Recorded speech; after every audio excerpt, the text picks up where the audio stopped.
Nampak ada beat kat situ.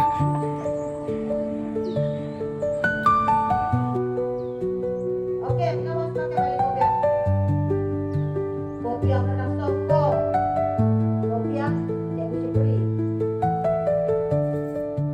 Duduk Syirah, duduk Alias. Terima kasih. Kalau nak buat macam Alias dulu Rumah Padi, kamu boleh baca itik. Siap tak? Boleh pergi ke sekolah dah?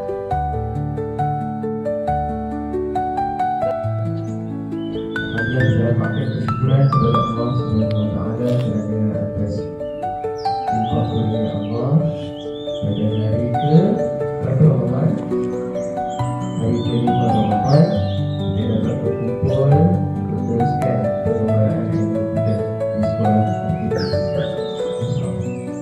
Jadi saya akan teruskan dengan satu slide.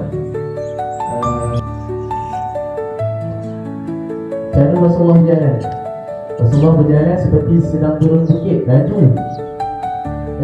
Dada Rasulullah tegang, tapi matanya memandang bawah. Kenapa Rasulullah pandang ke bawah? Sebab Rasulullah pesan, perjalanan kita ni ada satu benda yang menghalang, sama ada duri ke, sampah ke, apa-apa yang menyusahkan laluan tu, maka kamu kena apa? Ambil, alihkan supaya orang lain mudah lalu. Termasuk juga dengan cara kita berjalan dalam kehidupan seharian kita kat sekolah.